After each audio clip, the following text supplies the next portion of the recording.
OK အားလုံးသိပြီးသားပါကျွန်တော်နာမည်ကတော့ကိုဗီတာဖြစ်တယ်ဒီနေ့ပြောမှာတော့ကျွန်တော်တို့ခရီးယန်ဘာသာအကြောင်းဖြစ်တယ်ကျွန်တော်ခရီးယန်မှာအခု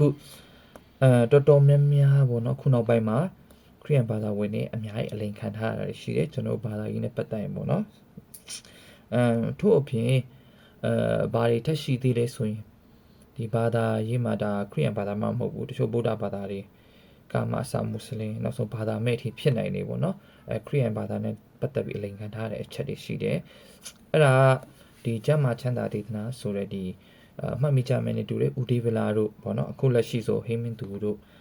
သူတို့တွေရဲ့လက်ခံယုံကြည်နေတဲ့အယူဝါဒဖြစ်တယ်ပေါ့နော်ကျမ်းမာချမ်းသာဒေသနာပေါ့ဗျာဒေသနာပေါ့သူတို့လက်ခံယုံကြည်တဲ့ဒေသနာတွေပေါ့အဲ့တော့သူတို့လက်ခံယုံကြည်နေတဲ့ဒေသနာထဲမှာပါလဲဆိုအားလုံးသိတဲ့အတိုင်းပဲကျွန်တော်ခရစ်ယာန်ဘာသာကဘုရားသခင်ကလူလာကဲတင်တယ်ဆိုတဲ့เนาะအယူဝါဒတွေရှိတာဖြစ်တယ်အဲ့ဒီမှာပြဿနာတစ်ခုရှိလာတယ်နော်ကျွန်တော်တို့ကဲတင်ချင်းကိုလက်မခံတာတော့မဟုတ်ဘူးကဲတင်ချင်းကိုလက်ခံတယ်ဒါတို့တော့ဒီကဲတင်ချင်းကခန္ဓာအတွက်ပါမှာပါဆိုတဲ့ဟာမျိုးပြောပြချင်တာကကျွန်တော်တို့ကခရစ်တော်ကိုလက်ခံယုံကြည်ရင်သခင်ယေရှုခရစ်တော်ကိုလက်ခံယုံကြည်ရင်လူတစ်ယောက်ကချမ်းသာလာမလားတကယ်ကျမ်းမာရေးအရန်ကောင်းသွားမှာလားဆိုတဲ့ကိစ္စမျိုးပေါ့ဒါကကျွန်တော်ခရစ်ယာန်ဘာသာမဟုတ်ဘူးခရစ်ယာန်ဘာသာမဟုတ်တဲ့တခြားလူတွေကပင်လင်ပေါ့နော်ခရစ်ယာန်ဘာသာကိုယုံကြည်ရင်အချမ်းသာမယ်ဘာညာညာထင်သွားကြတယ်ဒါခရစ်ယာန်ဘာသာလို့ထင်လာတဲ့လူတွေရှိလာတယ်ဒါကလည်းဒီခုနပြောလို့ကျမ်းမာချမ်းသာဒေသနာဘက်ကဆရာလို့ကိုနာမည်လျှောက်တတ်တဲ့လူတွေကလျှောက်ပြောနေကြလို့ဖြစ်တယ်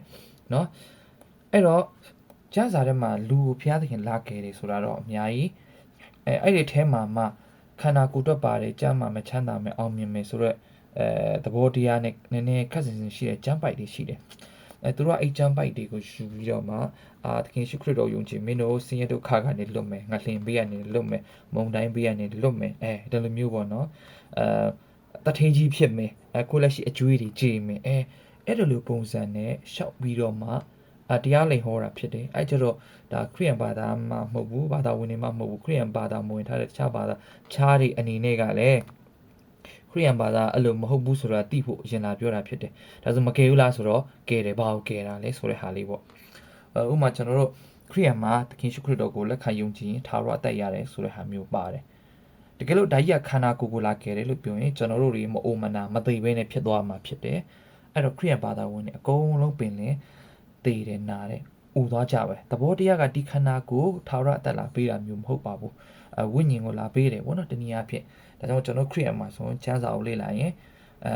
ဝိညာဉ်ရေးရာဆိုတာရှိတယ်နောက်တစ်ချက်ကပါလဲကျွန်တော်တို့ဒီခန္ဓာရေးရာလို့ပဲပြောရမှာဗောနော်ရုပ်ပိုင်းဆိုင်ရာဗောနော်အဲ့လိုမျိုးနှစ်မျိုးရှိတာဖြစ်တယ်ဒါမှမဟုတ်ဖျားပြောတဲ့စကားကခန္ဓာရေးရလားဝိညာဉ်ရေးရလားဆိုတာကိုစံစာဖိုင်ဒါလေးကအရင်နားလည်ဖို့လိုတာဖြစ်တယ်နော်ဒါနဲ့ကြားဖြတ်လေးတစ်ချက်တော့ပြောမယ်ကျွန်တော်ကြောက်ခွင့်ရေးတော့ပုံကိုတော့မကြခင်တုံ့ပြန်တော့မှာပါကြောက်ခွင့်ရေးတော့ပုံဆိုတော့ဒါဘာသာခြားတွေလည်းသိမယ်ဘာသာဝင်တွေလည်းတော်တော်များများတော့လေ့လာတဲ့လူဆိုရင်တော့သိကြမှာပါနော်အစပိုင်းတော့ကျွန်တော်တို့ဒါတွေမတုံ့ပြန်ချင်ဘူးဒါပေမဲ့အခုဖြစ်လာတဲ့အနေအထားတွေကလုံးဝပြန်တုံ့ပြန်မှအခြေအနေကောင်းမယ်လို့ထင်ပါတယ်ဗောနော်ဒါအခုဒီနေ့တော့မတုံ့ပြန်သေးဘူးဗောနော်ဒီနေ့တော့ဒါခရစ်ယာန်ဘာသာနဲ့ပတ်သက်တဲ့အကြောင်းပဲပြောမှာဖြစ်တယ်အဲ့တော့ကျွန်တော်ခရစ်ယာန်မှာရှိနေတဲ့ကိစ္စလေးတွေပေါ့ဘာကိုကဲတာလဲကဲတယ်ပြောပြီးတော့မှခန္ဓာလည်းမကဲဘူးပြောဒါဆိုကျမ်းစာထဲမှာစာလံ103เนาะ103ခုမြောက်သောစာလံပေါ့နော်အပိုက်ငယ်3အေရှာယအနာဂတိကျအခန်းကြီး53အငယ်9Going to Order ဒုတိယဆောင်အခန်းကြီး8အငယ်9ပြတော့ကျွန်တော်ထင်တော့1ပေလား2ပေလားမသိဘူးเนาะအခန်းကြီး2အငယ်24တော့မှလည်းပါတယ်အဲ့ဒါတွေကဘာလဲဆိုတော့ခြုံပြီးပြောလိုက်မယ်เนาะကျမ်းစာတော့မှဖတ်တော့ဘူးကိုယူဖတ်ကြပါအဲ့ဒီမှာသခင်ရှုခရစ်တော်ရဲ့ခံရတဲ့เนาะလက်ဝါးကားထဲမှာခံရတဲ့တရားတန်ချက်တော်တွေเนาะသခင်ရှုရဲ့အဲ့လိုဆင်းရဲအနစ်နာခံမှုတွေကကျွန်တော်တို့တွေရဲ့ချမ်းသာဖို့ကျွန်တော်တို့တွေချမ်းသာဖို့ကြမ်းမာဖို့အတွက်ဖြစ်တယ်လို့ပြောထားတယ်ဒါကြောင့်မို့သခင်ရှုခရစ်တော်ကိုယုံကြည်အဲ့ဒီကြမ်းမာချမ်းသာခြင်းကိုရမယ်ဆိုတဲ့သဘောတရားနဲ့ကျမ်းစာမှာရေးထားတယ်เนาะအဲ့ဒါကိုတော်တော်များများခရိယန်ဆရာဆိုသူများပေါ့တချို့ဘူးမသိပါမသိခရိယန်တွေကလည်းဒါတွေကလောကအရာတွေကိုစိုးလိုတာဆိုပြီးတော့မှခရိယန်ဘာသာထဲကိုဝင်ရင်ဒါမှမဟုတ်လေခရိယန်ဘာသာဖြစ်ရင်တောင်မှသူတို့နောက်ကိုလိုက်မှသူတို့ရဲ့ယုံကြည်ချက်ကအဲ့ဒီကျမ်းပိုက်တွေအရာခရိယန်မှန်ချမ်းသာရမယ်ကျမ်းမာရမယ်အောင်မြင်ရမယ်လောကမှာသူတို့အဲ့လိုယုံကြည်ကြတယ်အဲ့တော့သူတို့ရဲ့ယုံကြည်ချက်နောက်ကိုလိုက်မှခရိယန်တယောက်ကကျ ကျမ်းပါမယ်ချမ်းသာမယ်မဘာသာချားဆိုရင်လည်းသူတို့နောက်ကိုလိုက်မှသူတို့ပြောသူတို့ရုံမှကျမ်းပါမယ်ချမ်းသာမယ်ဆိုပြီးတော့မှဒါရှောက်ပြောကြတာပေါ့နော်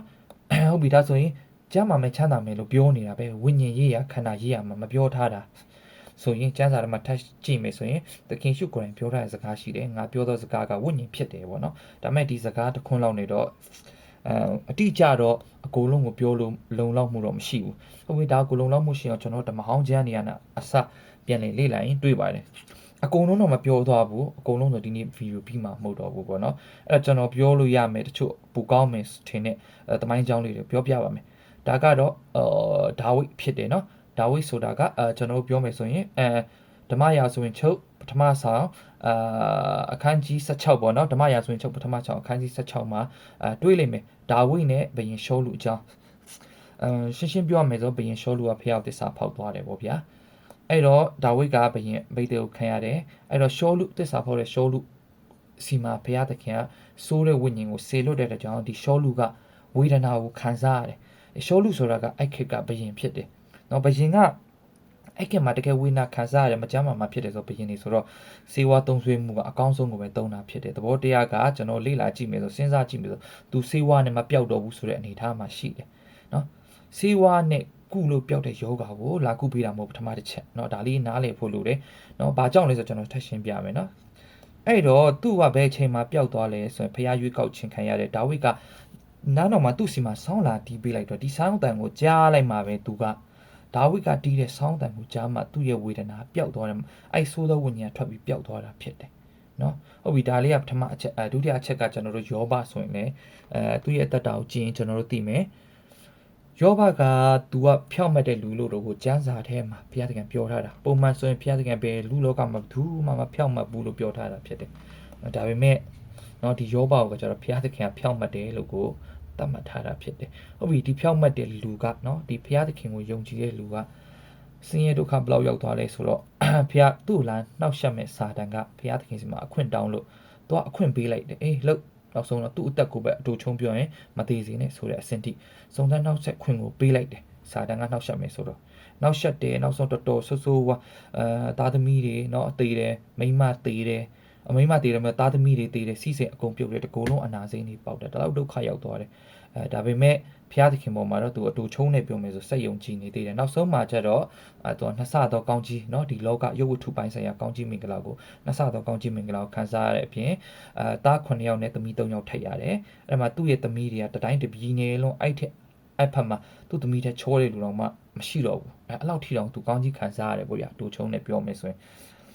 ်ဟုတ်ပြီဒါကဓမ္မဟောင်းဖတ်မှာပေါ့နော်ဓမ္မတစ်လေးကိုနည်းနည်းထပ်ကြည့်မယ်ဆိုဓမ္မတစ်မှာလည်းအထူးသဖြင့်ရှင်ယောဟန်ခရစ်ဝင်အခန်းကြီး9ကအစအနေဖိုင်တော်တော်လေးအဲ့မှာလည်းအဖြေပါတယ်ဒီလူကဒီလိုမကြမ်းမမာမွေးတဲ့ခြေလက်သိနေတာဘာကြောင့်လဲသူ့အပြစ်ကြောင့်လားသူ့မိဘအပြစ်ကြောင့်လားလို့မေးတော့သူ့အပြစ်ကြောင့်လည်းမဟုတ်ဘူးသူ့မိဘအပြစ်ကြောင့်လည်းမဟုတ်ဘူးဆိုပြီးမှပြောထားပါတယ်သူ့အပြစ်လို့ပြောရင်ဒါတော့ခဏထားလိုက်ပေါ့နော်မျိုးကျိန်စာတွေလည်းမျိုးဖြစ်နေသူမိဘအပြစ်လို့ပြောရင်လည်းသူများပေါ့အပြစ်လို့ထားလို့သူများအပြစ်လာလို့တာဖြစ်နိုင်တယ်နော်ကလေးကိုဝင်ဆောင်တဲ့ချိန်မှာကောင်းကောင်းမထားတာအာဟာရကောင်းကောင်းပြည့်အောင်မစားတာဖြစ်တယ်လို့ရှောက်စားတာကိုဝင်ကိုဂရုမစိုက်လို့ကလေးကခြေလက်သေးတာမွေးလာတာလည်းဖြစ်နိုင်တာ哦စေပညာအရာပြောတာပါအထူးသဖြင့် IO တင်းနဲ့ချိုးတက်တာတို့ဘာလို့အမျိုးမျိုးရှိတယ်အဲ့တော့သူ့မိဘလည်းအဲ့လိုလှုပ်ထားတာမဟုတ်ဘူးသဘောတရားသူ့မိဘအပြစ်လည်းမဟုတ်ဘူးဒီကလေးရဲ့အပြစ်ကြောင့်မဟုတ်ဘဲနဲ့ဒီကလေးကခြေလက်သေးပြီးမွေးလာတာဒါသခင်ရှုကအဲ့လိုမျိုးပြန်ဖြေခဲ့တယ်ဒါဆိုဘာကြောင့်လဲဖရာသခင်ဘုန်းတော်ထင်ရှားဖို့ဖြစ်တယ်ဆိုတဲ့အချက်လေးတွေပါပေါ်လာတယ်သဘောတရားဒီတယောက်ရဲ့ခြေလက်သေးခြင်းကသွေးရိုးသားရိုးခြေတော့သေးတာမျိုးမဟုတ်ဘူးဆိုတဲ့အတိတ်ပဲကိုပြောချင်တာเนาะဒါဆိုကျွန်တော်ဖြေပြီးတော့မယ်ကျွန်တော်တို့ခုနအချက်လက်တွေเนาะတမိုင်းကြောင်းတွေအကုန်ကြည့်ရပါတယ်အဲ့ဒီအားလုံးကပါလဲဆိုဝိညာဉ်ရေးရတင်းညာဝိညာဉ်ရေးရလို့ပဲပြောရမလားပေါ့เนาะကျွန်တော်ခရစ်ယာန်မှာတော့ဝိညာဉ်လို့ပြောတယ်ဝိညာဉ်ရေးရဖတ်ပိုင်းဆိုင်ရာနေချုပ်ကင်မှုဒီမြန်မာနိုင်ငံမှာလူတော်တော်များနားလည်လွယ်တဲ့စကားနဲ့ပြောရရင်အားလုံးရွှေင်ကြော်ဆရာတွေဆိုတာလည်းသိကြမှာပါနော်အထက်လန်sorry အောက်လန်နဲ့လာချုပ်တာတော့တရေကဝင်ပူးတာတို့စုံတို့ဝင်ပူးတာတို့ဒီနေ့အပြင်ဒီလိုမျိုးလုပ်တဲ့ဟာတွေကိုရွှေင်ကြော်ဆရာတွေကပြန်ပြီးတော့မှထုတ်ပေးတာမျိုးဆိုတာရှိတယ်ဒါအတူချုံနားလည်လွယ်အောင်လည်းပြောတာပေါ့နော်အဲ့လိုအတိအကျလို့တော့မပြောဘူးကျွန်တော်ခရစ်ယာန်ဘာသာမှာလည်းဝိညာဉ်ရေးရနဲ့ဇာတိရေးရဆိုနှစ်မျိုးရှိတယ်ဆိုတော့ပြောပြတာကျွန်တော်တို့ဥမာကိုရိုနာရောဂါဖြစ်တယ်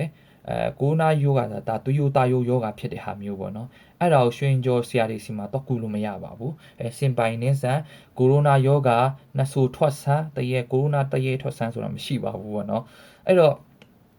ဗာလဲဆိုတော့အဲ့ဒီအတိုင်းလေးပဲပေါ့နော်ကျွန်တော်တို့ဒီလောကယောဂကိုကုဖို့အတွက်ဆိုတာကဒါဆရာဝန်စီသွားရတယ်ဒါပေမဲ့တချို့ခုနပြောတဲ့ဝိညာဉ်ပိုင်းဆိုင်ရာကနေချုပ်ကင်ထားလို့ဖြစ်တဲ့ယောဂမျိုးတွေပြဿနာမျိုးတွေအမျိုးမျိုးဖြစ်နိုင်တယ်ဒီထဲမှာပေါ့နော်အဲ့ဒါတွေအားလုံးကိုကချက်တော့ခုနလိုထားပါတော့ရွှေင်ကျော်ဆရာတွေစီမှာတော့ကူရတာရှိတတ်တယ်ပေါ့နော်ဒါဒီဗုဒ္ဓဘာသာတွေဖတ်မှလည်းဖြစ်နေတဲ့ဟာလေးနဲ့နည်းနည်းဆိုဒီဗုဒ္ဓဘာသာဖြစ်သွားရွှေင်ကျော်ဆရာတွေကိုင်းနေမှလည်းရှိတဲ့အရာလေးနဲ့နည်းနည်းလေးယူသုံးပြီးပြောတာပါကျွန်တော်ကဝိညာဉ်ရေးရဆိုတဲ့အရာကိုခရိယန်တွေပဲဖြစ်ဖြစ်တခြားလူတွေလေးလာတဲ့လူတွေဖြစ်နားလည်လွယ်အောင်ပြောရတာဖြစ်တယ်เนาะအဲ့လိုအတိအကျတော့ကျွန်တော်မပြောဘူးเนาะဒါကြောင့်မို့ကျွန်တော်ခရိယန်မှာကကဲတယ်ဆိုတာကဒီဝိညာဉ်ရေးရပိုင်းဆိုင်အောင်လာကဲတာလာကဲလို့ခန္ဓာနဲ့မဆိုင်ဘူးလားဆိုတော့ဝိညာဉ်ရေးရကနေခန္ဓာကိုချုပ်ထားလို့ဖြစ်တဲ့ကျင်ချင်းတွေစီးပွားဖြစ်ထားတာတွေအမျိုးမျိုးပေါ့နော်ကြမ်းမိုင်မကောင်းအောင်လုပ်ထားတာတွေအသက်တူအောင်လုပ်ထားတာတွေနော်ခုနလိုဝိညာဉ်ရေးရပိုင်းဆိုင်နဲ့ကိုယ်ကိုနှောက်ယှက်တဲ့ကျင်းစာတိုက်ထားတဲ့နော်ဖြစ်တည်မှုတွေအားလုံးကကျွန်တော်တို့ခရစ်ယာန်ဘာသာမှာခရစ်တော်ကိုယုံကြည်ခြင်းအပြင်ဒါတွေအားလုံးကပျောက်ကွယ်သွားတာဖြစ်တယ်နော်ဒါတွေကကိုလာနှောက်ယှက်နိုင်တဲ့အရာတွေမဟုတ်တော့ဘူးဖြစ်တယ်အဲ့ဒီလူကဲရတာဖြစ်တယ်ဒါဆိုရင်လူတယောက်ကပုံမှန်စီးပွားရေးဖြစ်ရမယ့်လူတယောက်ကအဲ့လိုအနှောက်ယှက်ကြောင့်စီးပွားရေးမဖြစ်ဘူးဆိုရင်သခင်ရှုခရစ်တော်ကိုယုံကြည်ဒါတွေအနှောက်ယှက်တွေကပျောက်ကွယ်သွားတယ်ဒီအနှောက်ယှက်တွေကိုကျွန်တော်တို့ရဲ့စူးစမ်းအထောက်မှုနဲ့နိုင်တာမဟုတ်ဘဲနဲ့နော်ခရစ်တော်ရဲ့အသေးခံခြင်းနော်အနစ်နာခံခြင်းအပြင်နိုင်သွားတယ်နော်ဒါကကောင်းကျိုးချမ်းသာရတယ်ခရစ်ယာန်မှာဒီလိုမျိုးပြောတာဖြစ်တယ်နော်အဲ့ဒါကြောင့်မလို့ကျွန်တော်တို့ခရစ်ယာန်မှာသခင်ရှုကိုယုံကြည်လိုက်တာနဲ့နော်ဟိုဗာလဲလောကစီစိန်ချမ်းသာမယ်ကြမ်းမာရေးကောင်းမယ်ဆိုတာမဟုတ်ပါဘူးကိုရိုနာယောဂမကတ်နိုင်တော့ဘူးဆိုတာမျိုးတွေလည်းမဟုတ်ပါဘူးညှက်ဖျားယောဂမဖြစ်ရဘူးဆိုတာတွေလည်းမဟုတ်ပါဘူးနော်ခရစ်ယာန်ဘာသာဝင်ဖြစ်တယ်ဆိုတာနဲ့မကြမ်းမမာရဘူးဆိုတဲ့စကားလေးကလုံးဝမှားပါတယ်ခရိယန်ဘာသာဖြစ်လဲအိုချင်းနာချင်းသိချင်းတဲ့ဒီလောကမှာဆိုတာဒီလောကမှာမကင်းဘူးဆိုတော့ခုနပြောနေတဲ့ကျမ်းပိုက်တွေအပြင်ကျွန်တော်လာရောက်ပြောကြားခြင်းဖြစ်ပါတယ်အထူးပဲကျေးဇူးတင်ပါတယ်ခင်ဗျာ